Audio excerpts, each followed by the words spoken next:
Picture this. It is a Friday night in 1976. You are 16 years old, standing in your driveway under a sky full of stars, and the whole world smells like cut grass and gasoline. Your dad's car keys are heavy in your hand. The radio is already warming up, and somewhere across town, your friends are waiting at the drive-in, the diner, the parking lot behind the bowling alley, wherever the night is going to take you. There is no phone in your pocket. Nobody knows exactly where you are. And that is the whole point. Because being a teenager in 1970s, America meant something we have almost completely forgotten. It meant being gloriously, terrifyingly free. If you grew up in that decade, brace yourself, because these memories are going to hit you somewhere deep, somewhere you forgot you still felt things. The 1970s were the last decade before the world changed for good, before screens ruled everything, before every minute of your day could be tracked, photographed, and posted. This was a time when a teenager could walk out the door on a summer morning and not come home until the streetlights flickered on and nobody panicked. A time when your whole social life lived inside a single telephone bolted to the kitchen wall. A time when one perfect song on the radio could change your entire week. It was not perfect. It was messy and loud and uncertain. But for those who lived it, it was theirs, and it will never come again. Let's start with the bedroom. Your room was your kingdom, and you ruled it through posters, walls covered from floor to ceiling. Farrah Fawcett in that red swimsuit, the most famous poster in America, hanging in a million teenage bedrooms. Led Zeppelin, the Eagles, Aerosmith. Maybe a black light in the corner, making everything glow purple. The shag carpet was usually orange or avocado green, or some shade of brown that no one would choose today. A beanbag chair slumped in the corner. And the centerpiece, the thing that mattered more than anything, was your stereo.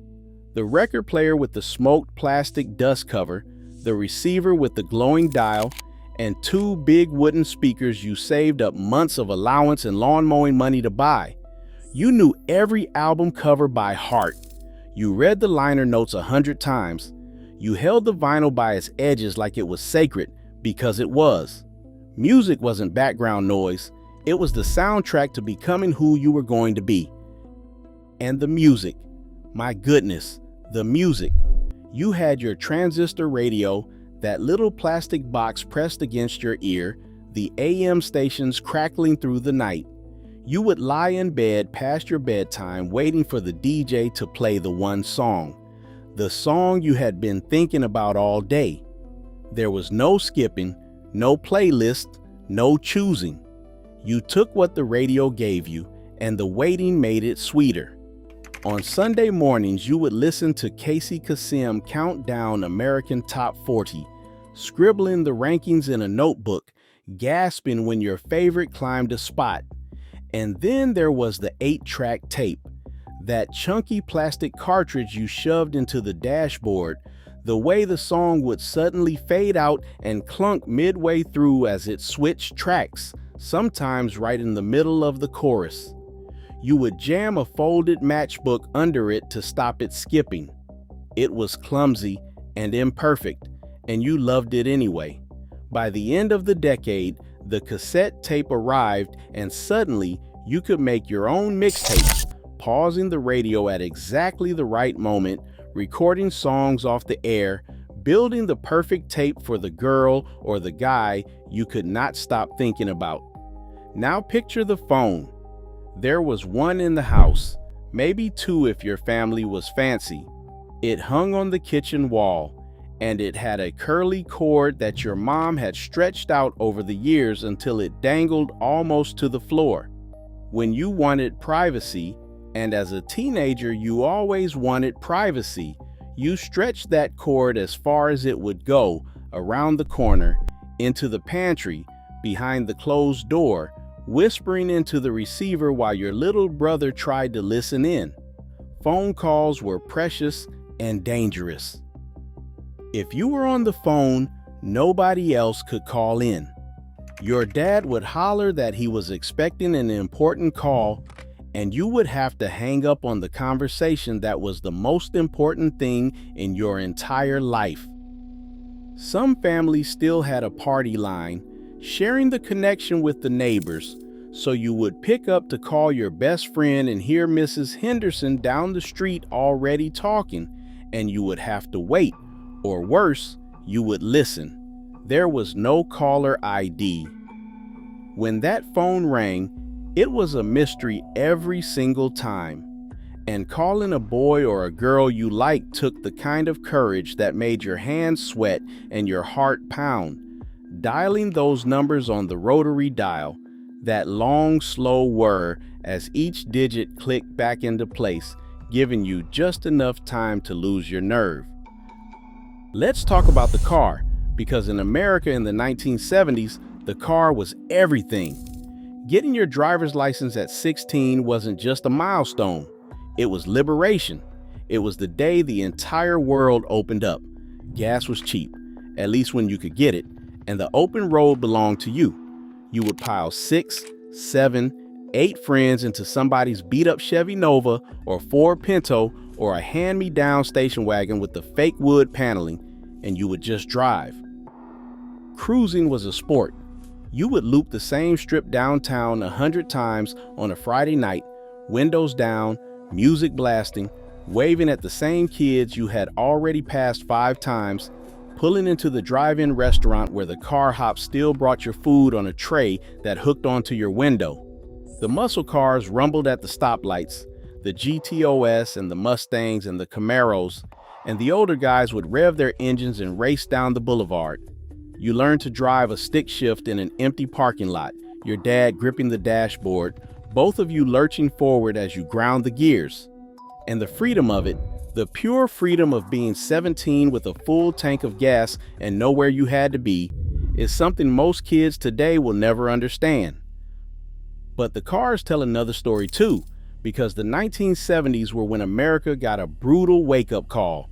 In 1973, the gas crisis hit, and suddenly, that endless freedom had a limit.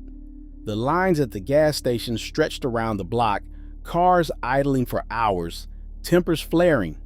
Stations ran dry and displayed signs that said no gas. You could only fill up on certain days, depending on whether your license plate ended in an odd or even number.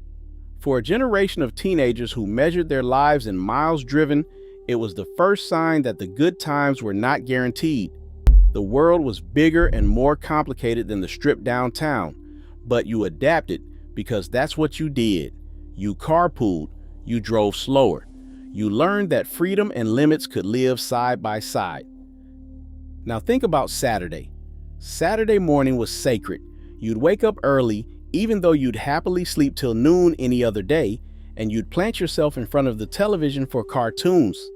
There were only 3 channels, ABC, NBC, and CBS, maybe a fuzzy PBS if you fiddled with the antenna. You watched whatever was on, and everyone watched the same thing. Schoolhouse Rock taught you how a bill became a law and how to multiply by 3s, lessons you'd remember for the rest of your life because they were set to music. And on weeknights, the whole family gathered around that one TV set, the big wooden console that doubled as furniture, and you'd argue over the 3 channels. Happy Days with the Fonz in his leather jacket and his thumbs up, the Brady Bunch reruns. Saturday night meant something special on the screen, and the whole country tuned in together. There was no recording it, no watching later. If you missed it, you missed it. And you'd hear about it at school on Monday from everyone who'd seen it, and you'd feel left out of the only conversation that mattered. You'd get up to change the channel by hand, turning that heavy dial with a satisfying clunk and adjusting the rabbit ears. Sometimes you wrapped them in aluminum foil, sometimes you stood there holding the antenna in just the right spot, because that was the only way the picture came in clear. School in the 1970s had its own rhythm. You walked or rode your bike or caught the bus, and the day started with the bell and the pledge. The classrooms smelled like chalk dust and the purple ink of the mimeograph machine.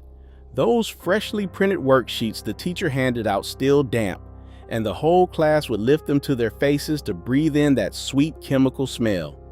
You passed notes folded into intricate little triangles, praying the teacher wouldn't catch you. The cool kids smoked in the designated area because, believe it or not, some high schools actually had smoking sections for students. Gym class meant those one-piece uniforms and climbing the dreaded rope. And the social order was as rigid and dramatic as any kingdom. The jocks, the burnouts, the brains, the popular crowd. Where you stood in that hierarchy felt like life and death, even though you'd laugh about it at the reunion decades later. Lunch was traded and bartered, your bologna sandwich for somebody's Twinkie. And after the final bell, the real day began, the part that belonged entirely to you. Fashion in the 1970s was a glorious, fearless disaster, and everyone committed completely. Bell-bottom jeans that flared out so wide they dragged on the ground and frayed at the heel. Polyester everything. The boys grew their hair long and feathered it back, spending more time in front of the mirror than they'd ever admit, blow-drying and combing until it fell just right like the guys in the magazines. The girls had the Farrah flip, that perfect cascade of feathered waves. Platform shoes that added 3 inches and a real risk of a twisted ankle. Tube socks pulled up to the knee with the colored stripes. Leisure suits in colors that should never have existed. Puka shell necklaces. Mood rings that supposedly change color with your feelings, and you'd stare at yours trying to figure out if you were in love or just had warm hands. You wore what everyone wore, and you thought you looked incredible. And you know what? In the photos, faded now and curling at the edges, you kind of did. When the weekend came and the sun went down, you needed somewhere to go, and the 1970s had the best places. The roller rink, where the disco ball spun and the organ played, and you'd skate in circles holding hands with someone special during the couple's only song, your stomach full of butterflies. The drive-in movie theater, where you'd hang the speaker on your window and watch a double feature under the stars, though everyone knew the back rows weren't really there for the movie. The shopping mall, brand new and gleaming, with its fountains and its record store and its arcade, where teenagers could roam for hours spending money they didn't have. The bowling alley, the pizza place with the jukebox in the corner. And later in the decade, the arcades lit up with Pong and the first video games, kids feeding quarters into the machines, and at home that wood-paneled Atari hooked up to the TV, the whole family taking turns. These were the gathering places, the temples of teenage life, and you knew them all by heart. And the summers were endless. School let out and the days stretched on forever, hot and golden and full of nothing to do, which was everything.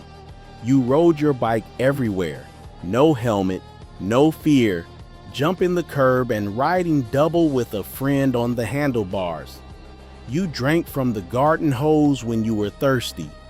You would disappear right after breakfast and your mom would not see you again until dinner, and the only rule was to be home when the street lights came on.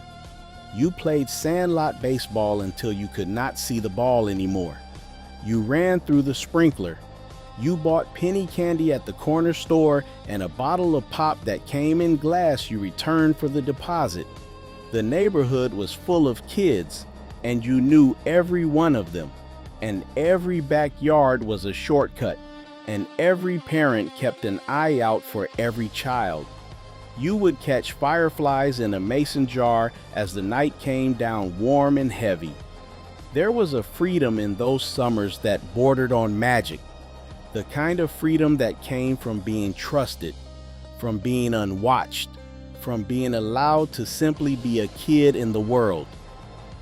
Of course, the world outside was changing, and even a teenager could feel it. The 1970s opened with the Vietnam War still grinding on, older brothers and cousins, and the boys down the street getting drafted, the news every night showing things no one wanted to see. There was the draft lottery, those birthdays drawn from a drum, deciding futures. And then Watergate, the scandal that played out on every television, the hearings that preempted the soap operas, The slow dawning realization for a whole generation that the people in charge might not be telling the truth. It was the decade when America lost some of its innocence, when the bright optimism of earlier years gave way to something more uncertain, more questioning. As a teenager, you didn't understand all of it, but you absorbed it. You felt the ground shifting under your feet. You sensed, even if you couldn't name it, that you were living at the end of one kind of world and the beginning of another. But here's what nobody tells you about being a teenager in the 1970s. For all the uncertainty, for all the changes happening on the news, your actual life was held together by something simple and strong. Community. You knew your neighbors. You knew the man at the hardware store and the woman at the diner and the family 3 houses down. When something good happened, the whole street knew. When something bad happened, the casserole started showing up at the door. Your friendships were forged face to face, hour after hour. No screens between you, just kids talking and laughing and figuring life out together on the front steps until it got dark. You memorized phone numbers. You showed up at each other's houses unannounced and were always welcomed in. You wrote letters and notes by hand. Your bonds were real because they had to be, because there was no other way to have them. And maybe that's why these memories ache the way they do. Not because the 1970s were better. They weren't, not in every way. The world had real problems and life could be hard. And plenty of things needed to change and did. But there was something in that decade, something in being young then, that we've lost and can't get back. The patience of waiting for your song on the radio. The thrill of a phone call from someone you like. The freedom of a summer day with no plans and no way to be found. The simple joy of one television show that the whole family, the whole country, watched together. We didn't have everything at our fingertips. We had to wait, to work for it, to be present for it. And somehow that made all of it matter more. If you were a teenager in 1970s America, you know exactly what I'm talking about. The smell of the mimeograph paper and the vinyl records held by their edges. The curly phone cord stretched around the corner. The streetlights coming on at the end of a perfect summer day, calling you home. The radio in the dark, the car full of friends, the whole open road ahead of you. It wasn't perfect, and it didn't last. And the world really did change after that, more than any of us could have imagined. But for one golden stretch of time, we were young in a world that let us be young, and we'll carry that with us forever. If this brought back memories, share it with someone who lived it too. Hit that subscribe button to keep these stories alive, and drop a comment below telling us your favorite memory of being a teenager in the 1970s. I read every single one, and I love them all. Until next time, hold these memories close. They are worth more than anything money could ever buy.